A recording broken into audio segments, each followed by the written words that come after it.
Hello, I'm Lou. I'm Love. Love and Lou. So, part of my business, I'm an accountant, and it's tax season. Yay, free money. Escalade season is in effect.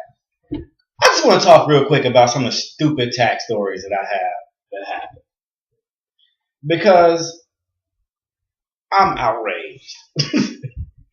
America's got to lose $2 billion a year on fraud. Look, Wow, that's a lot of money. here's the deal. If you walk into my office, don't come into my office with nothing in your hands, right? People walk in, this is how they do. You walk in, they got this in their hands.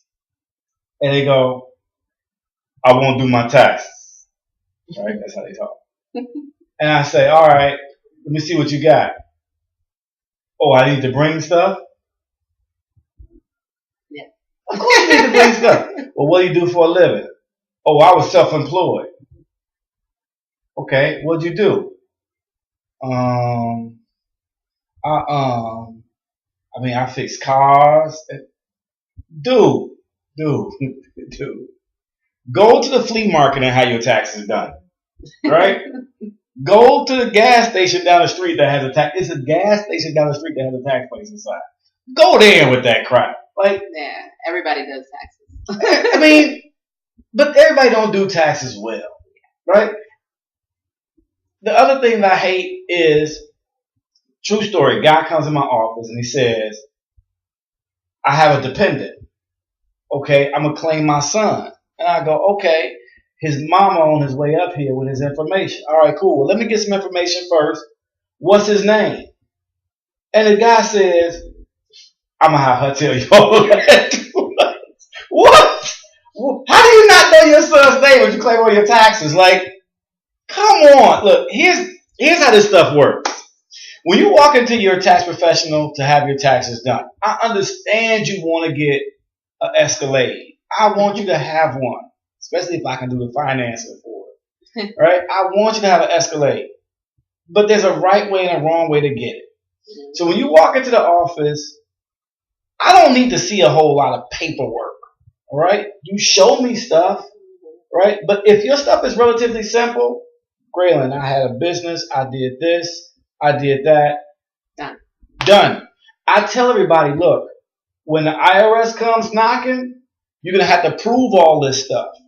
So when you go to this dude that all of a sudden says, one of my guys that I know that does taxes says, well, Gray, you know the cheat that you can use is my friend's mother says that you can put $27,000 in fuel tax credit and you won't get audited. Really?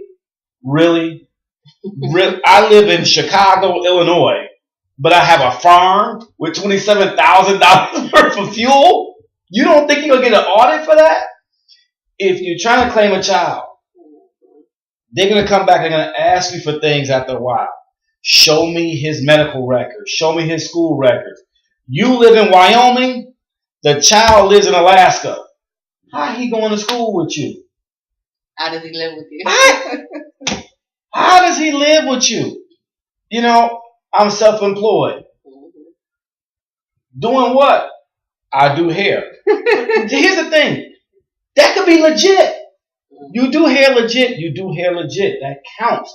By law, you're supposed to count that money.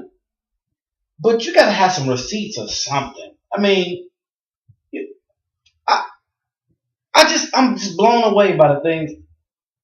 And I ain't gonna say that because people are gonna get mad at me if I talk about the hood. But the hood is personally responsible for hundreds of millions of dollars stolen from the government. So, long story short, if you're gonna cheat on your taxes, don't do it. and if you're going to, at least be smart enough that when the IRS finally comes to you and tells you that they're going to audit you and charge you all this stuff, if you can't back this stuff up, you're going to pay them. You're going to pay. And you can come back to me to fix your problem. I will fix it. but I'm going to charge you double. I'm going to charge you double to undo what I didn't do that somebody else did. Because I don't be cheating on taxes. I do it right.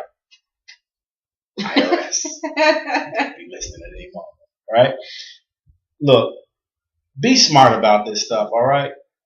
IRS going to get their money one way or the other. Don't be stupid.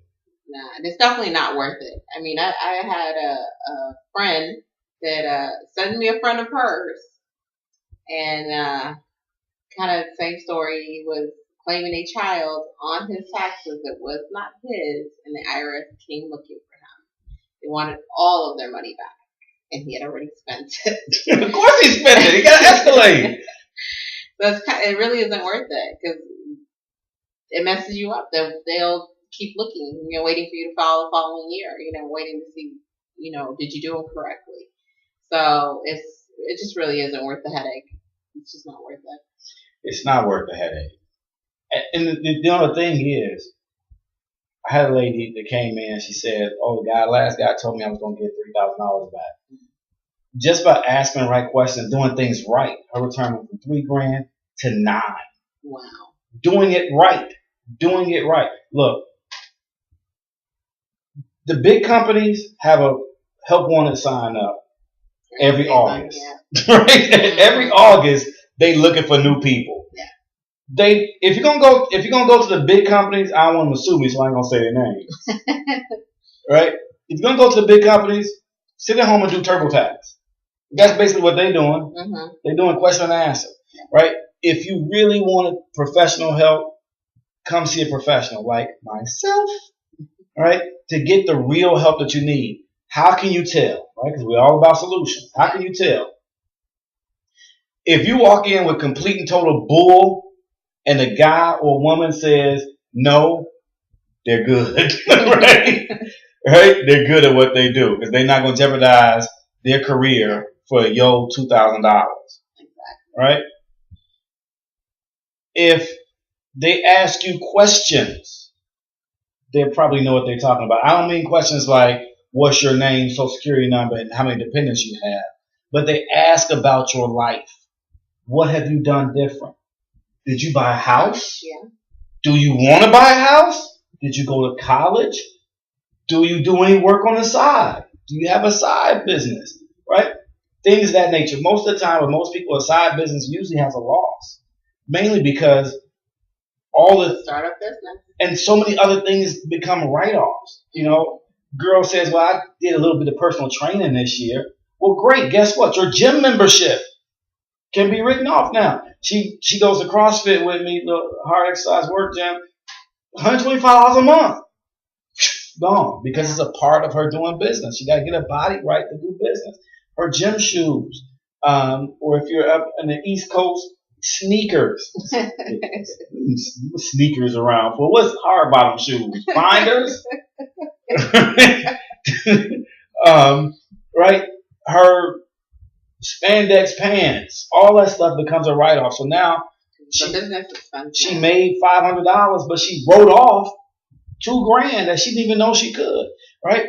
So come to a professional, get the professional advice that you need. All right? We are all about professional services, not just because of money, because we don't put our phone numbers and everything up here for you all to just call us straight out. But if you see us on the street, holla at us. Right? Or buy me a drink. Buy me a drink. I don't drink anymore. Cognac. So go get professional services. That's what mid to low income people don't do enough. They don't go and seek professional advice. Use the people that are there that got the education. Yeah. And most of the time it's actually free just to do the consultation. So why not? It's free. But we be mad when y'all walk out. Don't come back. So until next time. It's been fun. I'm Luke. She's Love. Bye. Peace out.